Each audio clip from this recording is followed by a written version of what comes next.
काल दुपारी श्रीरामपूर शहरामध्ये 31/12/2025 रोजी बंटी जागीरदार नावाच्या व्यक्तीची हत्या झाली। दोन हल्लेखोरांनी मोटरसायकलवर येऊन त्याच्यावर फायरिंग केली, त्यांना शिफ्ट केलं, दरम्यानच्या काळात त्यांचा मृत्यू झाला। यामध्ये जे दोन मुख्य आरोपी आहेत त्यांना अटक करण्यात आली आहे। त्यांना काल संध्याकाळीच रात्री उशिरा त्यांना ताब्यात घेतलेलं आहे।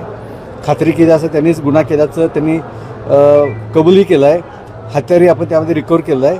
त्यामध्ये आणखीन अन्य कोणी आहेत का याबाबतचा सुद्धा आमचा तपास चालू आहे। सध्या श्रीरामपूर शहरात शांतता आहे, तिथे SP ॲडिशनल SP आणि आमचा बंदोबस्त आहे आणि आम्ही सगळे लक्ष ठेवून आहोत। काल रात्री आरोपी आणल्यानंतर आता त्याचं इंट्रोगेशन सुरू आहे आणि आता तपासाची अगदी प्राथमिक स्टेज आहे, त्यामुळे ह्या बाबतीत मला आता भाष्य करता येणार नाही।